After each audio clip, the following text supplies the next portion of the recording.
สบายดีทุกท่านสบายดีพ่อแม่พี่น้องยินดีต้อนรับส่งเบาเส้นดวงตลาดหน่อยสบายดียามเสาร์ทักทายกันสู่คู่สู่คนเนาะทักทายสบายดีมื้อนี้มื้อวันที่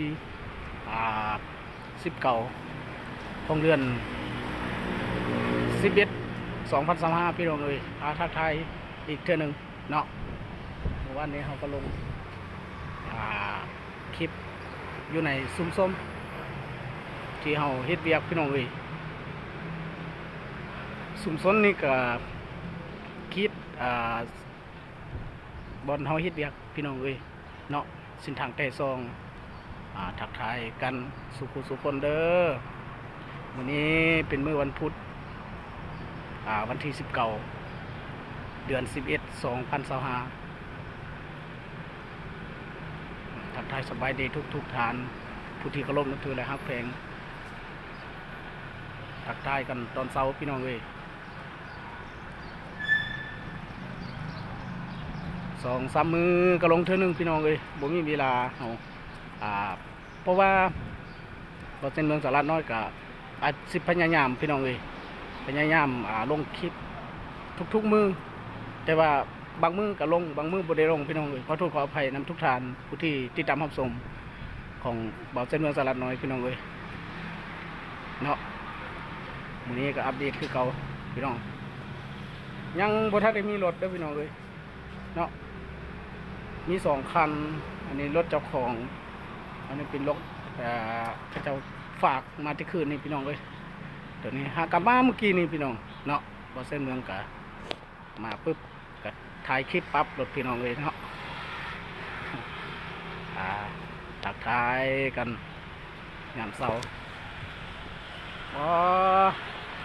โรงแรมนี้ใกล้สิแล้วพี่น้องเนาะ80%แล้ว90แล้วใกล้สิเปิดแล้วยามใดก็สิเปิดบ่ฮู้พี่น้องเอ้ย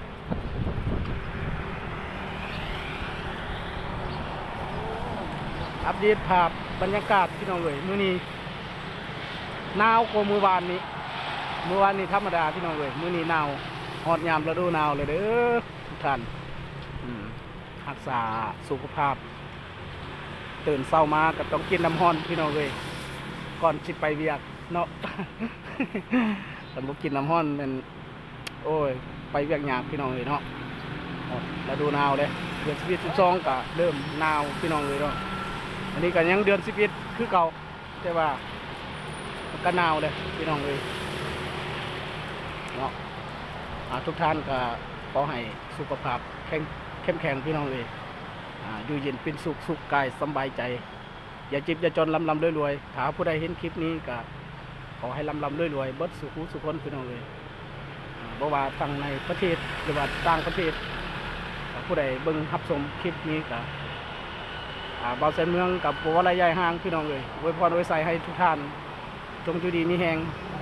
สุขภาพเข้มแข็งเงินคำไหลมาเทมาตื่นเช้ามาก็ขอให้พบแต่สิ่งดีๆพี่น้องเอ้ยเนาะเด้ลมวีแล้วพี่น้องเอ้ยมื้อนี้บ่มีรถจักรกับบ่หลายพี่น้องเอ้ยรถบ่าวตุกๆก็มีผู้เดียว บ่าวเท่าสาวน้อยเป็นจะได้ลองคลิปอยู่ว่าลองคลิปลายอยู่ก็แตกเลยเนาะแม่นอย่างค่อยคือกันเลยทุกเครื่องเลยโทรศัพท์เครื่องใดแบบบ่แตกมันคนที่หัวตุ๊กคนที่มันแตกเองเขาแตกเนี่ยไหมสับเพิ่นแตกโอ้ยนินทากับบ่ต้องสนใจเขาอันนี้เป็นซูเปอร์มาร์เก็ตพี่น้องเอ้ยทางในก็เป็นโรงแรมเพิ่นสร้างของเขาบนของรถ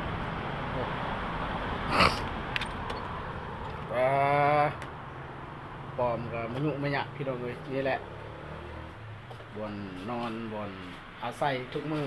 เนาะเอาบอกว่าอะไรใหญ่ห่างบ่าวเส้นเมืองกับสิจุดคลิปทุนี้พี่น้องเอ้ยเนาะ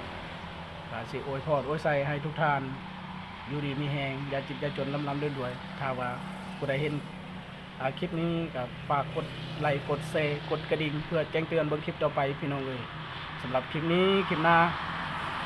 บ่าวแสนเมืองจะพอกันไหมพี่น้องเลยคลิปนี้กับจิจุกเพียงเท่านี้ศิลาทุกท่านไปแล้วเนาะคลิปหน้าจะพอกันใหม่คลิปนี้สบายดี